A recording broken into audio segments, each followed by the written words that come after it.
All right, I think we're live. Push one in the chat if you can hear me.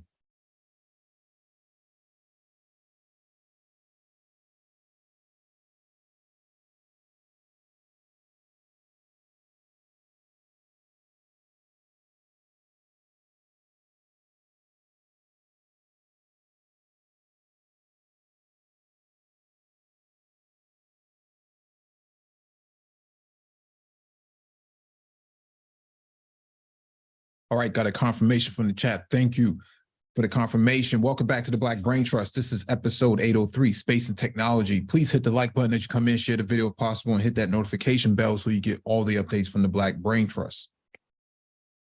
There's a docket in the description beneath the video for you to follow along with and reference. There's a link in the chat if you would like to join the panel. Make sure you update your Zoom client. An update came out yesterday,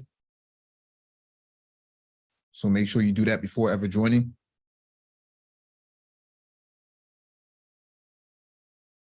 Let me get the docket together and then we can get started.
All right, first item on the docket.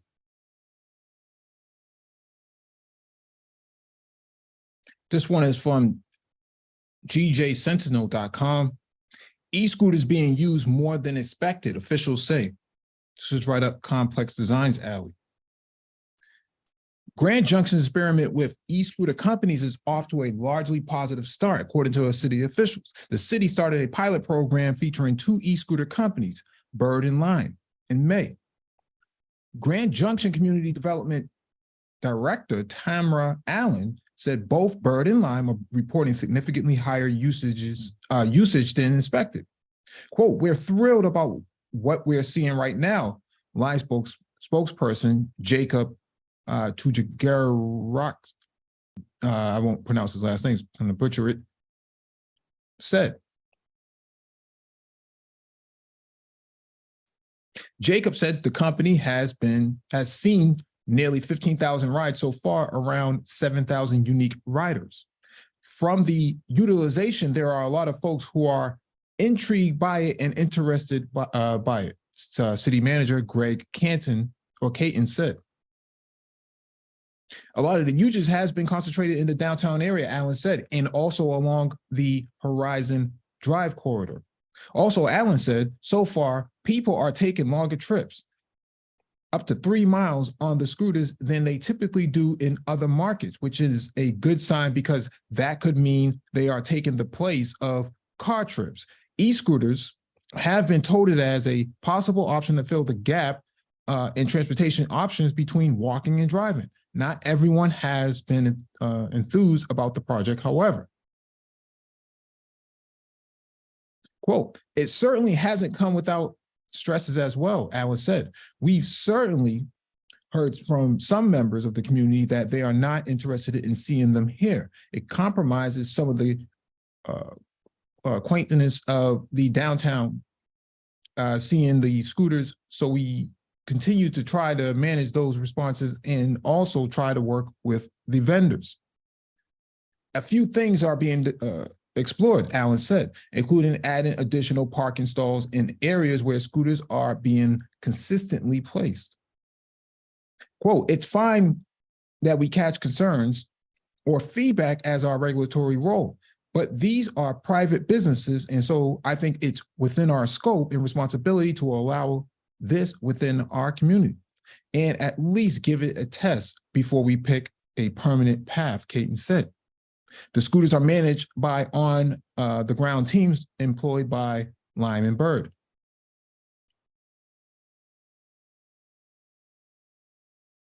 Our teams out there are grabbing scooters, making sure they're charged, making sure they are in the right places, pretty much 24/7. City Council voted to approve the pilot study along with regulations for e-bikes and e-scooters in general in July 2022. The study is scheduled to run through October 2024. It's working as a pilot, and the nice thing is it's iterative, and we continue to be able to adjust our, just with our vendors as we learn along the way, Alan said. So what it sounds like to me, especially the data that was collected, essentially saying that that they're taking the place of cars, right? Riding 3 miles, which is pretty long. If you ever ridden on one of these e-scooters, 3 miles is a long way to ride a scooter. It's different than a bike. A bike, the experience what you're going to have with a bike is that you're going to be pedaling, so you're always in a constant accelerated pace. But when you're on a scooter, 3 miles is actually a pretty long distance. You know, Boston, for example, is about 5.5 to 6 miles end to end. So if you're riding 3 miles, you're riding halfway across the city just to go to your next destination or whatever destination you plan on going out. Usually scooters are used for like that last mile effort.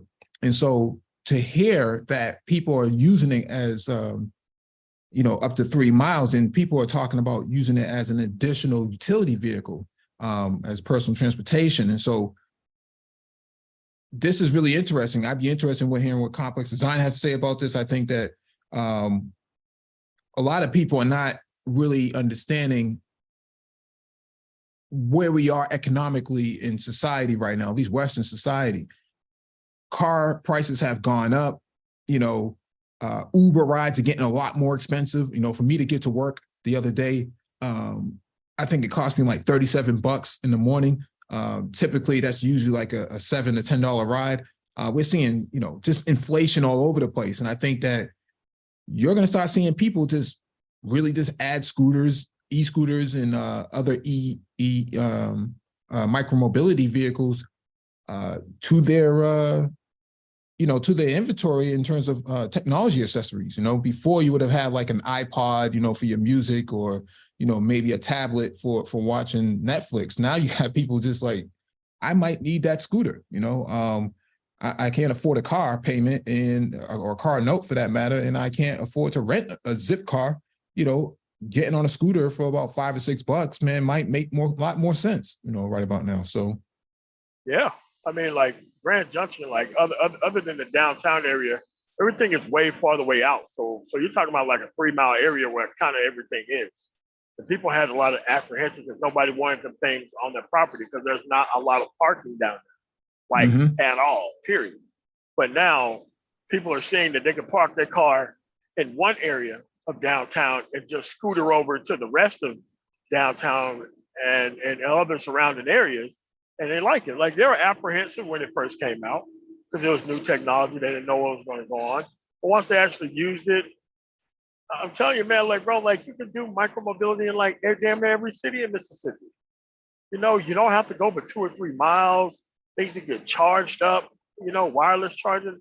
Tell you, man, it can really put people in mobility space. You don't even need a car. You don't need no insurance. People save money on all that kind of stuff. They're not really all that mobile anyway. So, yeah, you know, it's a way for people to get on and get around. But at the end of the day, you know, they're supposed to be doing something like that in college. like the Denver metro area, but we got to wait on that. But yeah, man, like Grand Junction, completely homogenous area. You know, that's where the stuff goes first. Unfortunately, that's where it goes first. Well, we covered an article a couple months ago, maybe back in March, that Denver was actually handing out these vouchers. These yeah, they were. For people who are of a lower income to have access to these micromobility options. There was a voucher program, which is actually really interesting. I think they spent maybe like 400,000 or something like that on it. Relatively deep, dirt cheap money to spend on something like that. But when you think about what light rail costs, what Uber, Lyft, and other ride sharing programs cost, that was relatively cheap to spend on, because you're thinking long term. Because if you're going to plan out like all these bike lanes and put up all this sort of civil infrastructure for this sort of stuff, you're going to need vehicles to occupy those lanes. And I don't know if anybody's checked recently, but bike prices have gone up through the roof. Yeah, you're not going to get a cheap bike anymore. You used to be able to go to Walmart, man, pay $100 and get a good mountain bike. Not anymore. That stuff has gone up significantly. Like 179 to 225. I just looked the other day, actually. Yeah, so it is. So it's like what people don't understand is that Colorado, like one of the places that work. Everything works. So they don't need political saboteurs and people who claim that they don't want to be part of the process. Because if you look at the bus system, like all bus systems have like the places for like the e-bikes on all sides of the actual bus now. They used to just be in the front on the side. Now they're all over the actual bus now, and there's a lot more people who's actually using the scooters to get around, as long with the free busing, because of the marijuana money that's coming in, and that's how they're kind of spending it. And people are using it wisely for that actual reason. Yeah, man, Colorado works fine, man. Yeah. And the thing here is it creates jobs. It allows for, people to go places that they typically would not have gone, because you just kind of ruled it out because you didn't have the access to the transportation. Some places don't have buses. Sometimes buses, stop running after a certain time. I know certain places in Massachusetts, buses start running after 8:30, 9 o'clock. It's just one of those things that, the infrastructure is here, the technology is here. You might as well use it for what it is. I think Black people are missing out on big opportunity by not getting involved in this market. Okay. Oh yeah, easy. Yeah, there's going to be a whole. I mean, we're at the first iteration of this. We covered this some months ago, maybe back in January, that one of the companies was actually looking at, or even was piloting front-facing cameras on these e-scooters for AI capabilities. When you start matching AI capabilities and you start matching, how much battery capacity, how much, energy it's going to take for you to get from point A to point B, you start calculating all that in, it starts to make a lot more sense because you start being a lot more efficient at your, your trips that you take and things like that. And then you can predict whether or not a scooter needs to come offline or come off the road because it needs changing of batteries and so on and so forth. It's only going to get better. And technology kind of, technology life cycles are starting to get shorter and shorter. It used to be every 36 months, you would see, some kind of significant difference in change in technology. Now you're talking like 18 months. Now you're talking 13 months. What was happening 2 years ago during the pandemic, now you got bikes with AI and front-facing cameras. Didn't have that before. That was unheard of.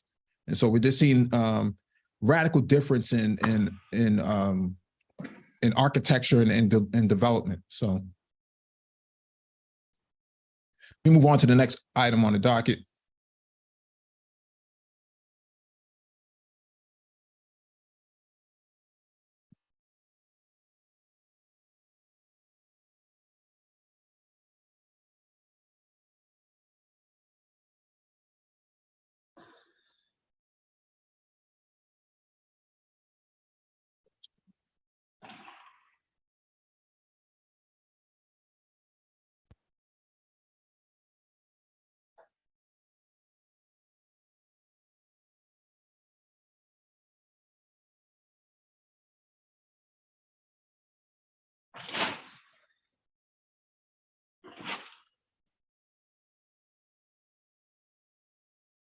All right, next item on the docket is from TechCrunch. Without Black representation in climate tech, the planet will burn. Let me zoom in on this.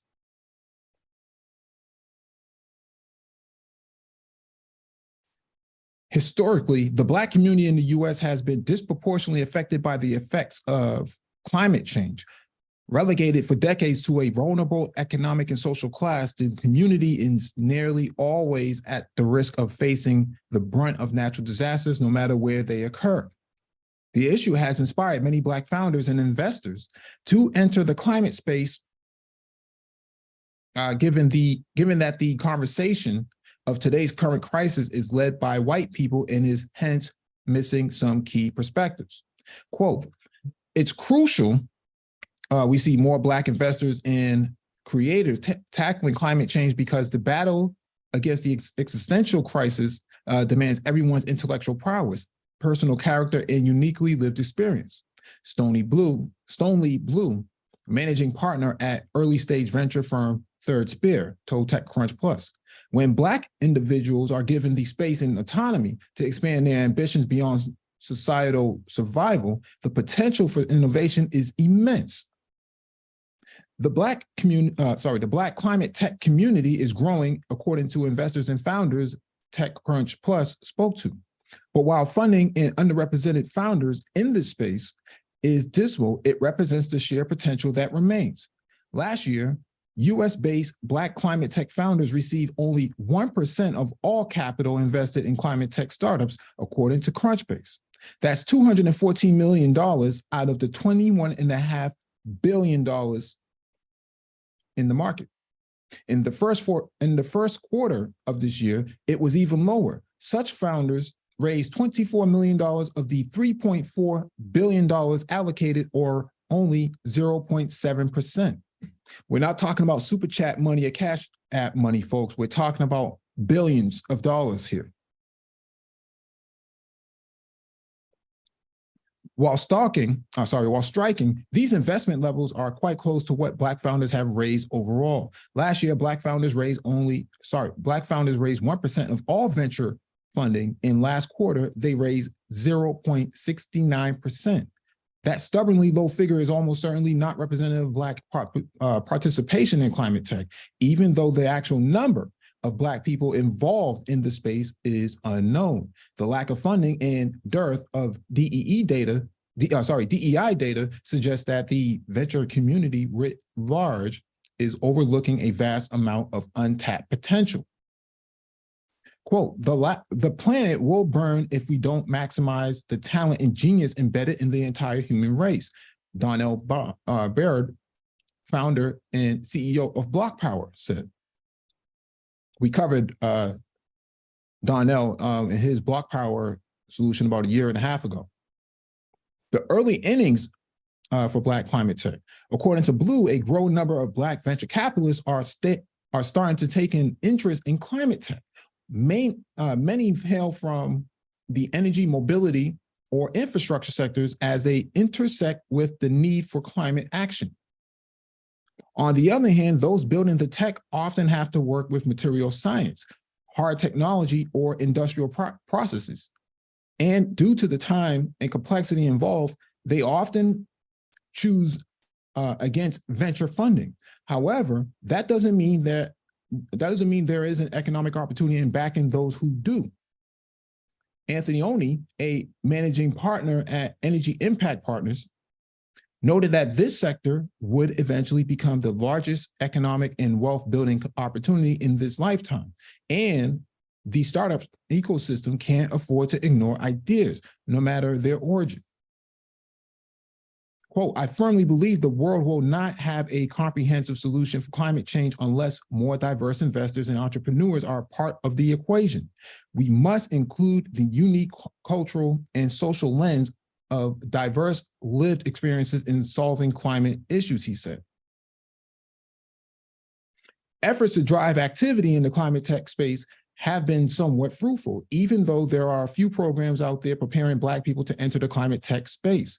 Some of these, such as Browning the Green Space and Green Tech Noir, a community of nearly 500 Black founders and investors working with climate tech are slowly but surely encouraging and inspiring more Black people to enter the space and devise solutions for their communities. Other well-known Black-owned climate funds include Black Tech Capital, Green Power Ventures, Mission One Capital, and South Loop Ventures. The idea is that backing such diverse investors will help underrepresented. Oh, let me bring complex.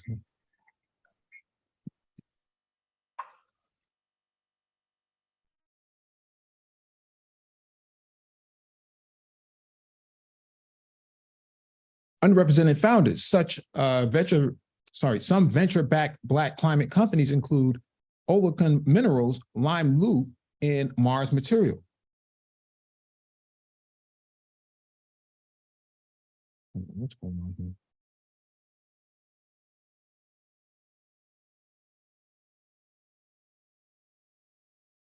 Taj Ahmad Eldridge, a founding advisor of Green Tech Noir and co-founder of Include Ventures, pointed us to another new organization, Culture and Climate. The annual event, launched by Camille Terry, aims to help educate and involve more Black investors. Eldridge is also keen on this mission, as it is a matter close to his heart. In January, he underwent a kidney transplant after being on dialysis for 7 years due to a kidney disease caused by environmental factors. In the meantime, he's been helping Black climate funds, back climate funds operated by underrepresented investors. He also is looking to help support Black fund managers, what he calls climate curious funds, as well as funds that have hired Black people. Quote, for Black people, climate change is the public health issue, an economic mobility issue, and a social justice issue, Eldridge told TechCrunch Plus. Economically, it is an opportunity for us to build green wealth. For social justice, it impacts communities of color far greater, so we should be the owners of these solutions. Getting more Black people in the climate tech space is not just a matter of backing Black tech products. The path starts far earlier. Manny Nurako, a climate angel investor, said access to climate education and venture capital must be democratized. Nurako believes the onus lies on the education system to encourage people to enter the space and change the face of climate tech. Investors are more likely to trust capital with founders they can relate to, she said, adding that the racial dynamics of the space only heighten the need for more diverse investors and founders, as well as resources and support so marginalized communities can innovate even if they do in their own localities. Encouraging more Black founders or investors to engage in the climate innovation space requires a concerted effort to address the systematic barriers that have persisted for decades. Energy impact partners, Oni said, according to Shantae Harris, a climate strategist, this includes asking questions like how to get more Black people into STEM fields, how to grant more opportunities to Black fund managers, and how to ensure VCs understand solutions involving deep tech. Oni says he's encouraged by this increasing number of climate and clean energy talent from historically Black colleges and universities, as well as the rise in conversation and awareness about why all this matters. Still, there is work to be done. Dan Gordman, managing partner at Clean Energy Ventures and co-founder of Browning the Green Space, says the tendency to overlook Black founders is a very tough cycle to break. What we need now is to break down and self-reflect on our unconscious biases and bring traditionally underrepresented groups such as women, Black, and Brown investors and partners into the climate tech space to help the largely white male incumbents and develop a systematic plan to overcome it, he said. There is a bright spot, though. Shally Shanker, manager partner at AIM Partners, believes that Climate tech investors are uniquely positioned to build strong, diverse portfolios, partly because the field of climate is relatively still very new. 10 years ago, there weren't a lot of firms focused on climate tech. Shanker told TechCrunch Plus. In the past 3 years, we have seen an influx of capital coming into the climate space. The same investors have an opportunity to impact funding for women and people of color and to change the dialogue. Sharing a mission-based approach helps too. According to Abe Yokel, managing partner at Congruent Ventures, many climate-specific venture funds are invested in both profit and purpose, Yokel said. We have found that most of these firms have been more proactive than the venture norm by focusing on underrepresented founders, given their founding purpose goes beyond pure profit. Whether that mission stands up, funding needs increase remains to be seen. There is a specific capital gap for DEI founders as we move along into the growth phases, said Baird, the Block Power CEO, who recently raised a $25 million Series B. Yokel said his firm has focused on building a diverse early stage portfolio, which is good for the meantime. In the long term, though, running a climate business is expensive, and since Black founders typically only receive early stage funding, firms that can write bigger checks for Black innovation will be needed to address this capital gap. For many Black founders and investors, though, climate change is a more urgent problem that affects them personally. Eldridge summed up the crisis saying, "White people in climate talk about saving the world. Black folks like me talk about saving ourselves." Nyarko echoes that sentiment, pointing to how she's still haunted by the story of 9-year-old Ella Adu Kisi Dibra, a Black British Ghanaian girl. Dibra was the first person in the world to have air pollution stated as the cause of death. Nyarko says Dibra's story drives her passion for creating impact and change in the space, and hopes to inspire others as well. "I could have been her. We come from the same background," Nyarko said. "Now all of us have the option to run off to Mars. Our lives and the lives of the next generation depend on our investment in climate tech." Okay? This is where we're at right now. For those who think that what we're talking about is a bunch of foolishness, you are sorely mistaken. Okay? We are at the beginning of a whole new industry. We talk about micromobility. We talk about, space and technology, but we're talking about climate now. So what are people thinking? We know that during COVID, that the satellite image map showed that Black communities were hotter than predominantly white areas, and that the heat created the sort of heat islands that created also more impact on people's respiratory systems, such as asthma and other sort of illnesses. Also increased people's ability in the senior bracket, shorten their lifespan because they cannot live as longer because they suffer from environmental illnesses. And so I think that we are crazy not to have this conversation about the money that's floating out here. Black people only getting 0.7% of the $1 billion that's in the market itself, 0.7%. You got people arguing in the manosphere about super chats and cash apps and Venmos and Zeals. Make it make sense. People making SBE songs and thinking that they're funny with their PhDs and their other credentials. I don't find this to be funny at all. I find this to be actually rather disgusting that people are not really having these sort of deep conversations about saving the community in a more long-term capacity. A more Afrofuturistic role needs to be taken. I don't hear those folks over there having that conversation. I hear these folks talking about, who started what and when did they start it and when they got here, and there was nothing here. Well, what are we talking about now? So what say you, Complex is on? What's going on? What's going on, bro? How you doing, man? Happy Father's Day to everybody. Got chilling with the kiddos today. Man, there's a lot to unpack with this one, but this is just basically in line with a theme we've been trying to push, right, since day one.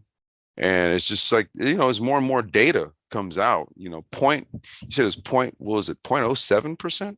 It's not even 1%, 0.7, what was it? Yeah, 0.7% out of the $21.5 billion. Yeah, there you go, right there, 0.7. It's not even 1%.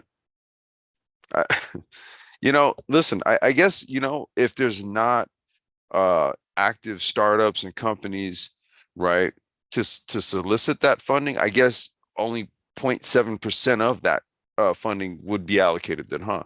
Because if we don't really think that these types of things are important to the point where, we form collectives, companies and startups and all that to address these things, right?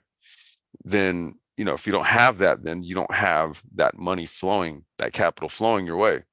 If you do have it, then it flows your way. Hence the only 0.7%. That's how active we are as let's just say, like, this is just in totality in terms of Black entrepreneurialism as it relates to like the tech startup sector, and then even maybe more specifically in the area of anything that's related to like climate initiatives or climate change.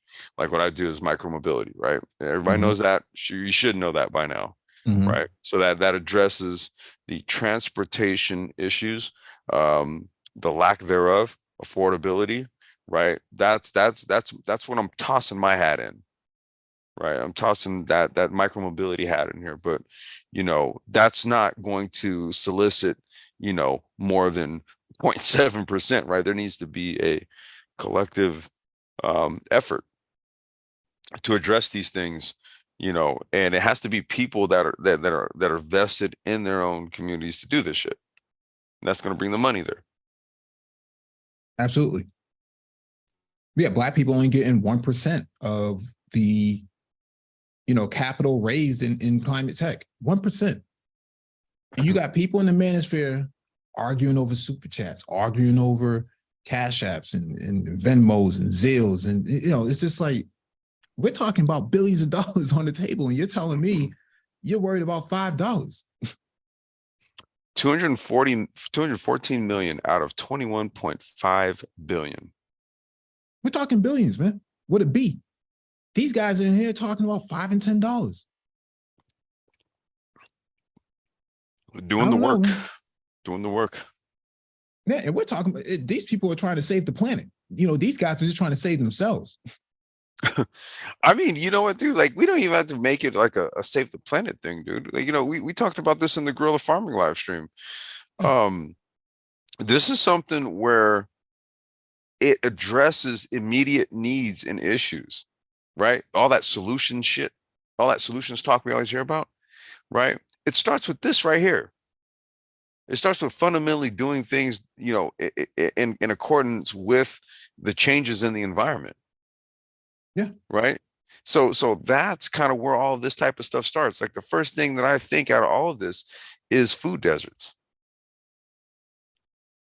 You know what I mean? So money could have been tapped into. You could have tapped into that 21.5 billion. I'm pretty sure some of that 214 million that was tapped into, that we did get, that 1%. I'm pretty sure some of that went to, food desert initiatives, right? Try to bring more fresh foods, farmers market type of things, with a tech component to Black communities and stuff like that, right? There needs to be way more of that. If you have more initiatives like that, then you're tapping into more of that 21.5 bill with the B, the billion.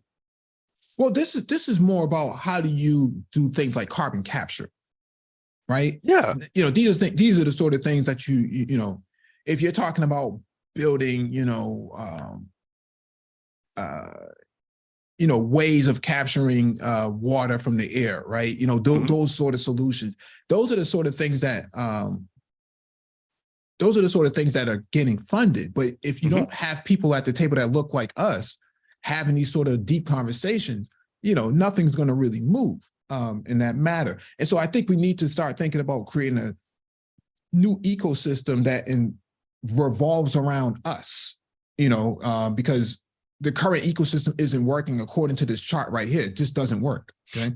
Black founders are at the bottom and climate tech is all the way at the top. That's At the top. Yeah, that's that slope, right? That's that slope up there. And so we see a flat line for Black founders, but the slope is at the top where all the monies are, right? And so I don't hear a lot of people really having that conversation, not in this space, and certainly not at Manosphere meetups, where according to some people, things are happening behind the scenes, but we'll never know, right? Let's pitch it over to time will tell. I'll be fair. What's going on, Renaissance man? Hey, what's up, Mike? What's up, Complex? Hey, what's going on, Ren? Nothing much. Quick two things I want to add, Mike. First on the climate tech piece. Going back to the VC piece again. Yeah, that's a big portion of both underrepresentation, which is going to lead to underrepresentation in startups, because that's where good people are going to get their money from, especially if you don't have sort of bootstraps capital or a network of people with wealth that you sort of become more and more dependent. So that underrepresentation definitely plays a factor. There are several things that have been established to get more people of color in the VC world. I know they got like Kaufman Fellows. They got Black VC, which has numerous programs to try to get Black people specifically in the VC field, but they're all relatively new. And like you said, climate is such a new space, as well as there's broader initiatives like VC Online, which is kind of just for anyone to sort of build a network, go through an online training. So there are some resources out there, but it's still very much a very like specific industry and very hard to break in, especially if you don't come from what they deem a traditional background. But the overall concept, I think it's great that you bring this up, because it's one of the things that I think gets missed when we start having these conversations about political leanings of people, is climate change seems to get missed. If you look at the right, their policy is pretty much, hey, this doesn't exist. Versus, you got some action from Biden, not as much as I want to see. And I'm not by any means saying Democrats are perfect. In general, if you look at people on the left, they seem to get it. Millennials, Gen Z, they seem to get it, because we're going to have to live with the consequences of this. But that's just something that's not talked about. And if you look at any natural disaster that occurs, we as Black people tend to bear the brunt of it, be it Hurricane Katrina, Hurricane Harvey, any sort of like natural disaster, flooding, environmental racism, smog, all of those things. So people really miss that portion. And then to go back, I was in the clouds earlier on your last article about the micro mobility piece.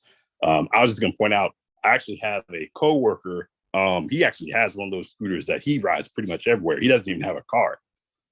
He will ride it like around the city if he's going somewhere, going to see his girlfriend or something like that. And we went to hit some balls at the golf range, and he actually rode it there as well. He took it on the metro with him and then rode it from the metro to there. So he used it pretty much like a car. So it's definitely growing in popularity. You see people who have them, who own them personally, as well as just around the city. Even around my apartment, I see them out there too. So definitely a growing, Renaissance. growing If you know anybody that wants one, send them my way. Okay. Okay. No, definitely. Definitely will do.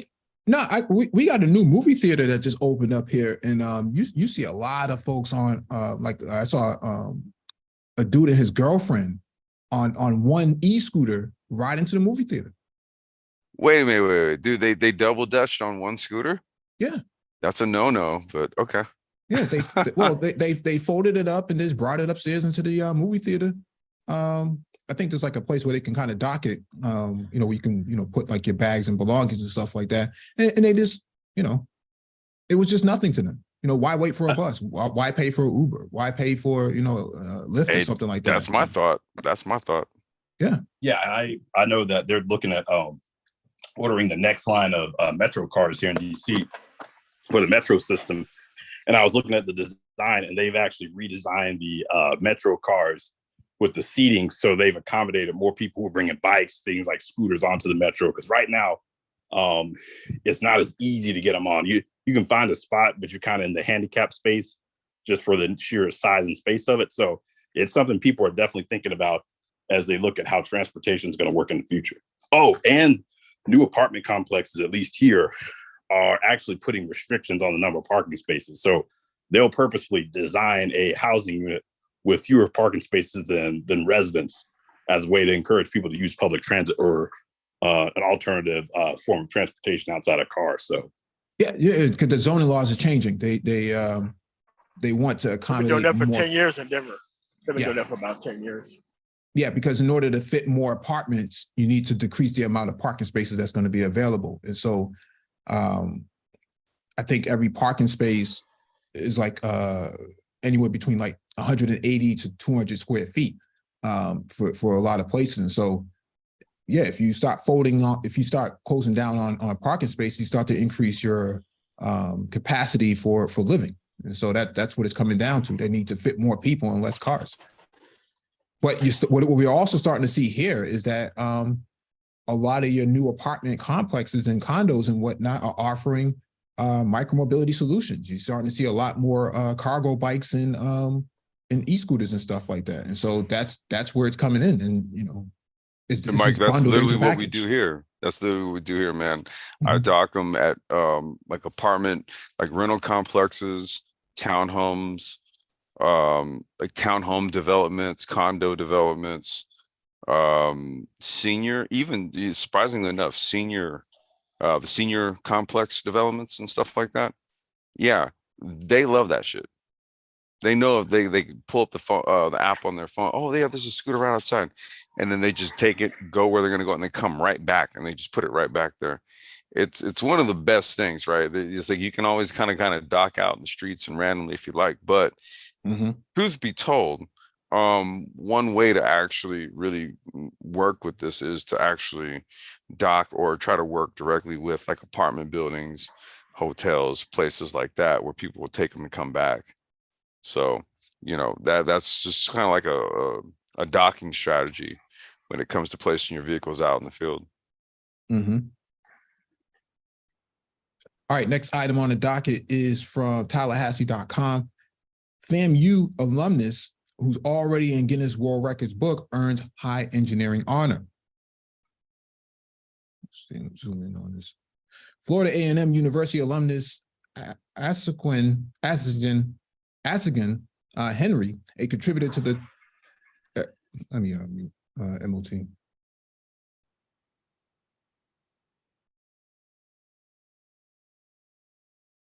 A contributor to the two world records recently received the Alan T. Waterman Award, which is the highest honor that the National Science Foundation can bestow on early career engineers and scientists. It feels vindicating, 41-year-old Henry, a Tallahassee native and Massachusetts Institute of Technology professor, told the Democrat. When it comes to the celebration of accomplishment, science is often celebrated a lot more than engineering is. To be able to work on topics that directly address climate change is very much on script. So it's great to have actual engineering advances celebrated in this way. On top of having his name in the Guinness World Records book, along with his colleagues in 2017 for developing the highest temperature pump and holding a record in the 2022 Physics World Top 10 breakthroughs for super efficient electricity generation. The prestigious NSF award that was presented to Henry May 9th in Washington, D.C. is something else he can add to his list of accomplishments. He attended Florida State University School, which is a laboratory school that serves grades K through 12. He went on to graduate from FAMU in 2004 through the FAMU FSU College of Engineering with his bachelor's degree in mechanical engineering before going to MIT to earn both his master's and doctoral degrees in mechanical engineering in 2006 and 2009. Both of his parents were FAMU professors before retiring, where his father, Anthony Henry, taught history and political science as an adjunct professor, while his mother, Dozier Henry, taught in the university's College of Education. Quote, I never even considered going anywhere else, said Henry, who earned a full ride scholarship to the university. It never even dawned on me that there were other schools that I could go to. Before Henry reached the point of being a mechanical engineering professor at MIT since 2018, he taught at Georgia Institute of Technology as an assistant professor. His main research focus is heat transfer with an emphasis on developing technologies to mitigate climate change. That's a bad mother effer, man. Watch your mouth. Yeah. Last year, he became the founder and CEO of the Thermal Battery Corporation, a company that develops rechargeable batteries and works on scaling up the technology of its products. Whoa. They make batteries? Thermal Battery Corporation? Yeah, company that develops rechargeable batteries and works on scaling up the tech. All right, let me look them up. Okay, go ahead, dude. Yeah, he says his interest is in engineering. His interest is in engineering started at the age of 15 when he realized that he wanted to do something about global warming and climate change, and later attended a few engineering summer camps, which grew his desire for the field even more. But Henry also has a love for music. As a high school student, he was even involved as a musician in a dance troupe that was at FAMU called Orchis, or how do you pronounce that? Orchesis. Yeah, Orchesis, which perform African culture dance selections accompanied by jazz music. Henry played a variety of African drums, and his main instrument was the djembe. This cat is bad, bro. Yeah, he is. Growing up in Tallahassee, a lot of my friends were actually older than me, Henry said. They were college students when I was a young teenager. So I hung out at FAMU a lot. It was home for me. Some of Henry's past achievements include receiving the 2018 FAMU FSU Mechanical Engineering Rising Star Alumni Award and the 2018 Technology Award for Energy. In addition to the high NSF honor, Henry will be granted $1 million over 5 years for research, along with two other awardees who will each receive the same amount. Science professor Natalie King from Georgia State University and biology professor William Endered from University of Utah. Henry plans on using the money for a variety of projects. Got to mute MOT. Henry plans on using the money for a variety of projects, which include a new battery technology as well as a new approaches to refrigeration and air conditioning. Quote, their pioneering accomplishments are precisely what the Waterman Award was created to recognize. NSF Director Sutherman Panchathon said in an MIT release, I look forward to their tremendous contributions in the future. This is this cat is on another level, man. Yeah, there was otherwise the gynocracy held him back to the point to where he's accomplished. Okay. Right. No, I was going to say there was a guy I worked with. It's interesting too. He was an engineer as well, but he grew up around the University of Alabama. I think he had a family member that worked there as well, and that's really what got him into, like, he knew early on he wanted to do either engineering or architecture.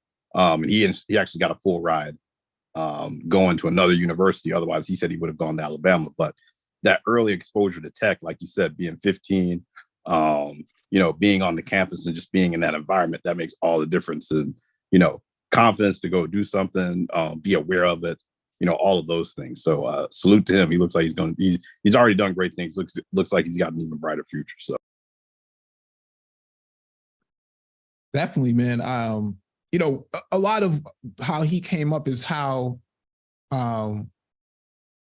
we envision, solving a lot of these issues of the waywardness of Black boys, right? This idea that, the way you solve the community, all these community discussions that you hear in the manosphere, people throwing, slop at the wall, trying to figure out how to solve something. Well, they've already figured it out. You get them as early as possible and you get them in. Mm-hmm. Get them productive early. these long 3, 4, 5 hour live streams that you hear, the last few weeks or even the last few months of these guys trying to throw slop at the wall to try to figure out how to save Black boys and bring certain people back to the table. These people have already figured it out. They don't need your help. They already figured it out. Without even asking you. Yeah. Man's just having an impact.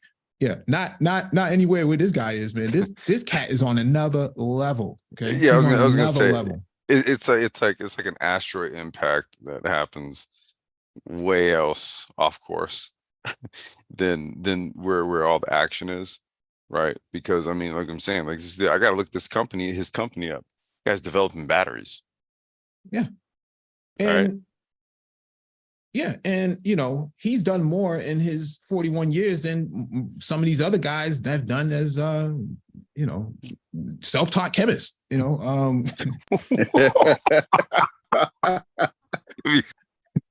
don't know, man.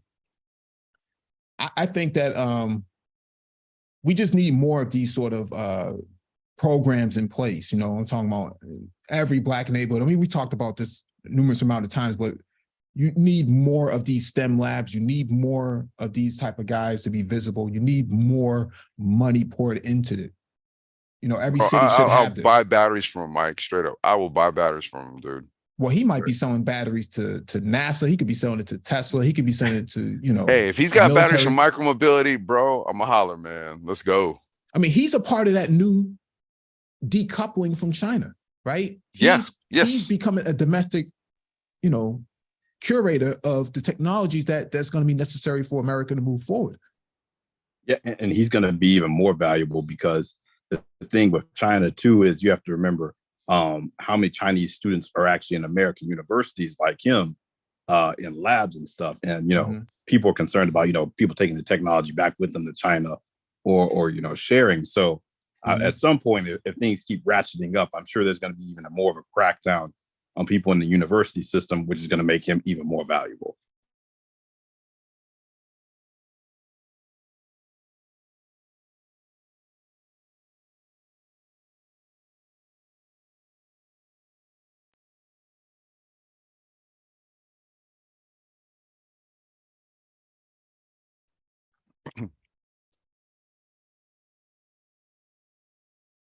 Complex, did you look up the company yet? Hold on 1 second, dude. No, that's fine. What was it? No, I'm gonna do it right now. What is it called? I think it was Thermal Battery Corporation or company. Thermal Battery Corporation. Okay. Yeah. All right. Last item on the docket. This is from 11 Live on YouTube and in Atlanta. Let me play this clip. Try to close it out. Now at noon, it is never too early to start thinking about the impact you leave on the world. That is the message of a new summer program for DeKalb students. 11 Alive's Liza Lucas takes us to Clarkston for a look at the plan to empower these young men. Back in the classroom is not where Ian Hayes Gibbs wanted to spend summer break. I thought it was going to be boring, wasting my time, and I was going to give up sleep. The sleep part may be true, but Ian's also surprised himself with what he's been able to build. Put this cord in and I'll be set. These robots and this classroom, just a glimpse of what's happening in the Legacy program, a community outreach and public safety initiative that DeKalb County Schools launched this year. We want to be a part of the solution and not a part of the problem. Christopher Beal officially retired from education 10 years ago, but he also says he never really left. The Legacy program, part of his ongoing mission to help young men see their potential. It gives them an opportunity to develop options. The program aims to bring 7th to 9th graders together and keep the teens positively engaged even when school is on break. I really enjoy playing basketball and ultimate frisbee out in the gym. Aside from that, entrepreneurship class is very fun. From sports to business skills to repairing cars, the teens get a chance to test drive new skills. We did get to work on a car. He taught us how to change the brakes and change the tires. That's something that I didn't know before. Makes me feel more knowledgeable and like, wow, my mom's paying for AAA. I can do all that stuff. So even if Ian did lose a little sleep this summer, he also admits he gained something more. I've accomplished a lot. I've gone so far. Feels very good. Yeah. So what's your thoughts on this complex? Okay, so I was doing two things at once. I was listening to this and I was pulling up. I just found Oh Boy's YouTube channel. So No, he's no, got, I was just saying he's got two interesting videos I think we should check out. no, that's fine. Yeah. No. But in terms of this right here, man, once again, dude, this is the stuff that we actually need to be focusing on right here. Like just the discussion about, well, the concern is about black men and black boys, but then there's literally no course of action, right? See, so I like to see when there's a course of action being taken in place, and then they actually talk to the young brothers, right, that are actually in the programs, and they're talking about what it is that they're getting from it. That's where the rubber meets the road right there. I don't like, it's just like you were just saying with the last piece. It's like there's the conversation and there's the shit that's actually being done. And what a lot of people don't understand or choose not to understand is that there's a lot of shit being done. What it needs is more people to get involved, to get more of a mass effect. That's my take. That's my takeaway from all this. It's like I like to see these types of articles and these types of stories and stuff, because it's almost as if it's like getting black boys and young black men involved in the STEM fields and all this and all that. It's like this arduous task or something, when in all reality there's already a lot of programs and a lot of things already set in place. But what there's not is that there's not a focalized importance on it. That's the part. That's the real issue. The cool thing I'll add about this program too is I like the fact that the school did it, because you heard the boys say, hey, I thought it was going to be boring and lose sleep. But I think that's part of the issue too is, when you look at things like Montessori education for much younger kids, the whole point of that is not to be so structured and things like that, but to actually, let the kids like just explore their natural interest and what they gravitate to. So, learning becomes something that's more curious and more fun. You don't sort of kill that curiosity. And if you don't have kids who have the opportunity to go to that younger, I can definitely see how school just becomes more mature. So, the fact that it was something that they liked, it was engaging, that'll serve as motivation, to say, okay, I found something that I like. And, I have a feeling that it will just inspire them more in school, of not seeing school as this place it's almost like a prison to be a part of. MOT. Yeah, man, agreed. It looked like they came to all these solutions without even asking for anybody's help within the management, especially not the unproductive side. And it's not going to do anything but just keep growing. People who's actually invested and involved with the process are going to keep doing more and more for their kids. Because as soon as other people seeing this stuff happening to these people and it's not coming toward them, that's when the program pops up in their area. So I'm proud of the progress. Let's play the clip one more time just for people who have not seen it. Now at noon, it is never too early to start thinking about the impact you leave on the world. That is the message of a new summer program for DeKalb students. 11 Alive's Liza Lucas takes us to Clarkston for a look at the plan to empower these young men. Back in the classroom is not where Ian Hayes Gibbs wanted to spend summer break. I thought it was going to be boring, wasting my time, and I was going to give up sleep. The sleep part may be true, but Ian's also surprised himself with what he's been able to build. Put this cord in and I'll be set. These robots and this classroom, just a glimpse of what's happening in the Legacy program, a community outreach and public safety initiative that DeKalb County Schools launched this year. We want to be a part of the solution and not a part of the problem. Christopher Beal officially retired from education 10 years ago, but he also says he never really left. The Legacy program, part of his ongoing mission to help young men see their potential. It gives them an opportunity to develop options. The program aims to bring 7th to 9th graders together and keep the teens positively engaged even when school is on break.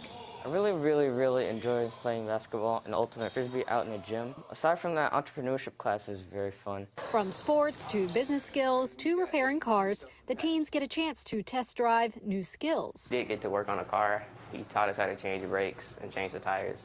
That's something that I didn't know before. Makes me feel more knowledgeable. Straight up. And like, wow, my mom's paying for AAA. I can do all that stuff. So even if Ian did lose a little sleep this summer, he also admits he gained something more. I've accomplished a lot. I've gone so far. Feels very good. I bet you that dude's gonna be like wrenching. He's gonna be building like his own like street race car, like when he's like 18, 19. He's gonna be building like his own Honda or something. He's gonna end up going to some major college. It's just a matter of, because his grades are just gonna increase, and Well, it was just like him saying, like, dude, like AAA, man, I can fix my mom's. I was like, there you go, young man. That's what I'm talking about. No, I mean, you got guys in here who can't even tie their own shoes, man. That's why they wear Velcro straps and Crocs and whatnot around the house, walking around in the back of their shoes and they do live streams. I told one of those guys, should tie your shoes because you sure be tripping out here, man. They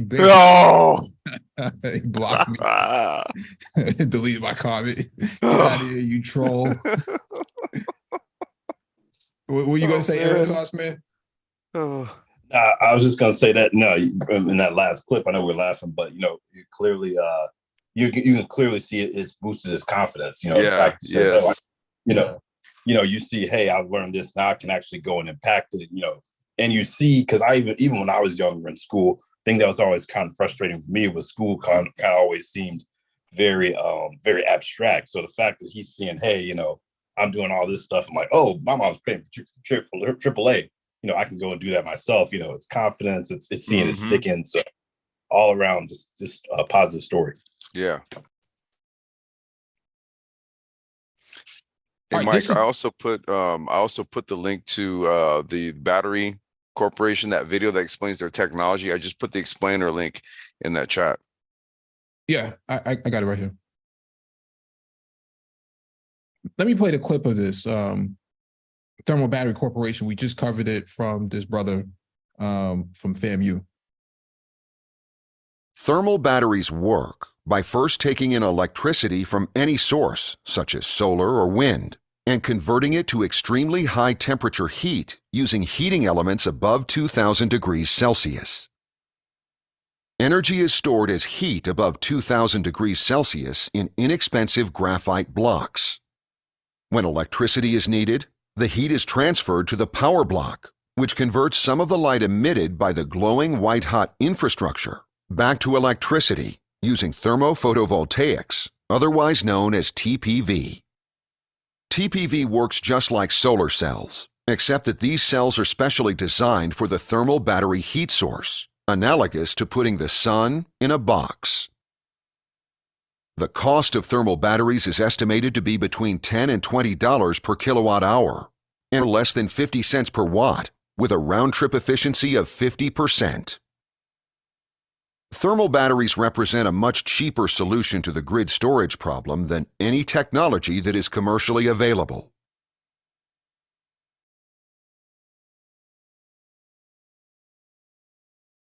In thermal batteries, almost the entire system is made from carbon, which is both abundant and cheap. Thermal batteries use liquid metal tin to move the heat around, and the choice of tin and carbon is important because they don't interact chemically, so there is no corrosion, unlike many high-temperature systems which suffer from materials compatibility issues.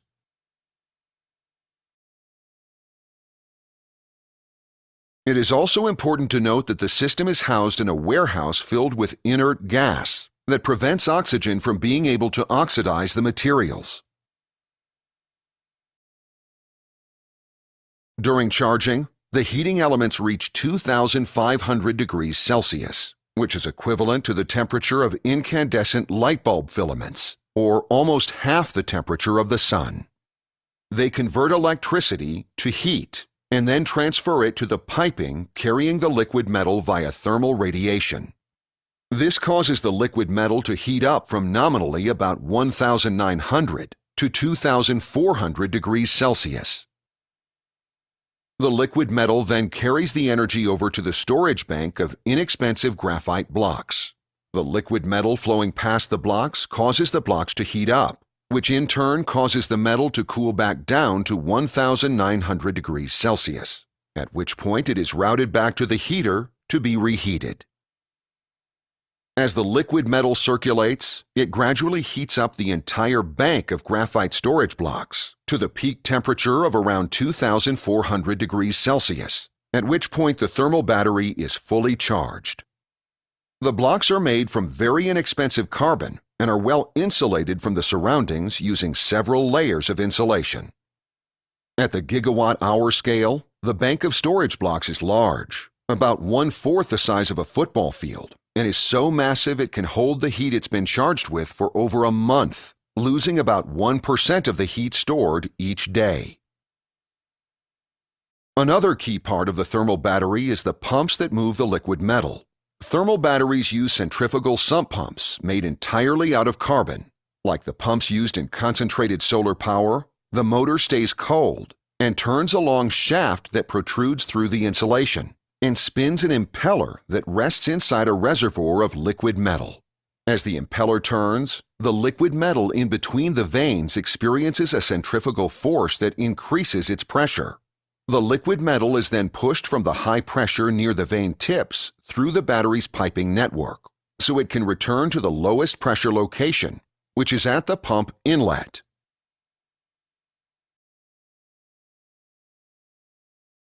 Once the thermal battery is charged and electricity is desired, the battery is discharged by pumping the liquid metal through the storage bank to heat the metal up to the peak temperature around 2,400 degrees Celsius. The storage bank now takes the place of the heater and essentially provides a continuous supply of 2,400 degrees Celsius liquid metal for the power block. The power block consists of individual unit cells, each of which creates a cavity filled with intense light. The cavities are made from an array of graphite pipes that carry the liquid metal. Each cavity is lined with tungsten foil that has a much lower vapor pressure than carbon and ensures the TPV cells remain clean. The cells are mounted onto a water-cooled heat sink, which keeps them near room temperature. They are just like solar cells, except that they are tuned to the spectrum associated with the heat stored in the thermal battery, and they also have mirrors on the back that serve a critical function. The cells are only designed to convert the highest frequency portions of the spectrum that can be converted most efficiently, while most of the light passes through the cells, bounces off of the mirror, and returns back to the hot side of the infrastructure, where it is reabsorbed so it is not wasted. The heat absorbed by the cells is passed to the cooling water, which is then routed to an air cooling unit that transfers the heat to the surrounding air. It is also important to note that the TPV heat sinks can be actuated in and out of the light, which then enables a fast response time that can balance the intermittent fluctuations of solar and wind plants.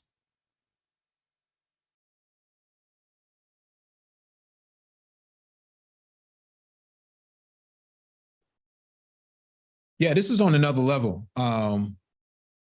Shout out to the brother at Sanguine Henry, the brother from FAMU who created this, okay? This is his corporation, this is his design. 41 years old, and he's already doing these impeccable, feats that, most African countries would benefit greatly from this. I know there's a lot of discussion. When I was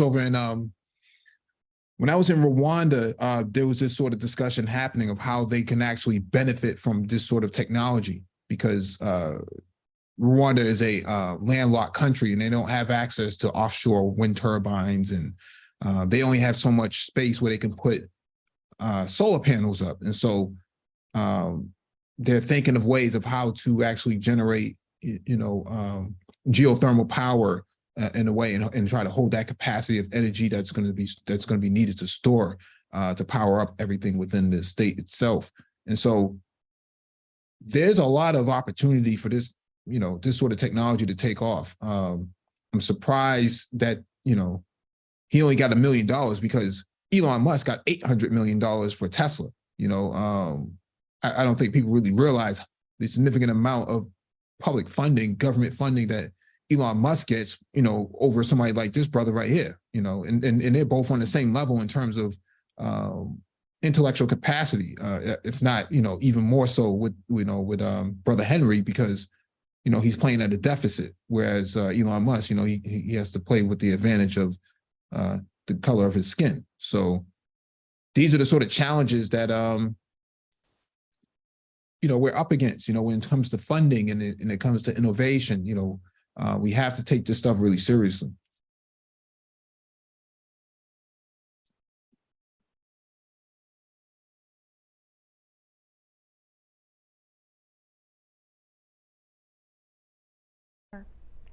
Now at noon, it is never too early to start thinking about the impact you leave on the world. That is the message of a new summer program for DeKalb students. 11 Alive's Liza Lucas takes us to Clarkston for a look at the plan to empower these young men. Back in the classroom is not where Ian Hayes Gibbs wanted to spend summer break. I thought it was going to be boring, wasting my time, and I was going to give up sleep. The sleep part may be true, but Ian's also surprised himself with what he's been able to build. Put this cord in and I'll be set. These robots and this classroom, just a glimpse of what's happening in the Legacy program, a community outreach and public safety initiative that DeKalb County Schools launched this year. We want to be a part of the solution and not a part of the problem. Christopher Beal officially retired from education 10 years ago, but he also says he never really left. The Legacy program, part of his ongoing mission to help young men see their potential. It gives them an opportunity to develop options. The program aims to bring 7th to 9th graders together and keep the teens positively engaged even when school is on break. I really enjoy playing basketball and ultimate frisbee out in the gym. Aside from that, entrepreneurship class is very fun. From sports to business skills to repairing cars, the teens get a chance to test drive new skills. We did get to work on a car. He taught us how to change the brakes and change the tires. That's something that I didn't know before. Makes me feel more knowledgeable and like, wow, my mom's paying for AAA. I can do all that stuff. So even if Ian did lose a little sleep this summer, he also admits he gained something more. I've accomplished a lot. I've gone so far. Feels very good. Unlike some of these manosphere guys who go to these cloud computing and other database, online courses and think that they're going to get a job instantly because, they think they can without actually completing the course. You have these young Black men that are coming up in the fashion that is going to blow you right out of your shoes and right out of the water. You are not competition for them. They are on another level. Okay, they don't need your help anymore. They got all the necessary resources. Once you move the resources closer to younger Black males, you give them all the opportunity, man. The conversation changes. They don't need people telling them about child support or alimony or divorcees and things like that. They don't need that kind of information. That information is not tangible to them. This is tangible. This is how you improve the lives and abilities of younger Black males. And unfortunately, you have too many people who are stuck on this idea that the gynocracy, the matriarchy, the Bilderberg, the Illuminati, George Soros, somebody's behind the curtain trying to stop Black boys when we see right here in real time what's happening. Okay.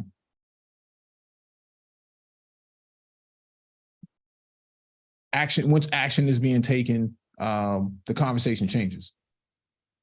Yeah, because a lot of these people are not taking advantage of these opportunities anyway. So the opportunity is just going to slide down to the younger generation who's actually hungrier than them and want to actually do stuff. I don't think I've seen the word immigrant anywhere in that actual explanation anywhere. So for the people who's complaining about immigration, no. They're just moving the skills to people who actually want them. You could actually want these skills too, but if you don't do the skills, then they go to other people who are actually the skilled labor out here. So that's the way it goes. Yeah. And what we're seeing here is that when you put resources on the table, when you put something tangible on the table, things manifest. So the excuses of somebody's coming to take something from them, or they got to look out for the 304s and the Illuminatis and the Bilderbergs and the DEI programs that keep them out somehow. You know, I would love for anybody who wants to say that DEI programs are keeping black males from advancing. I would love for them to come up here and explain where is this taking place. I would love to see it. No, I mean, the whole point is making claims and not really proving anything to anyone. That's normally how their proof of recognition pretty much work. You know, throw rocks, hide their hands, and just be obsolete. These people don't need the help of obsolete men or women anymore. The actual system is actually taking care of these guys as it should in the first place. Could you imagine this guy 10 years from now? What, 15, 16? What's going to happen when this dude becomes 26, 27 years old, off in the programming, fully engaged with the productivity piece? What is he going to need with 40, 50, or 60-something-year-old dudes complaining about obsolete issues that he has no idea about?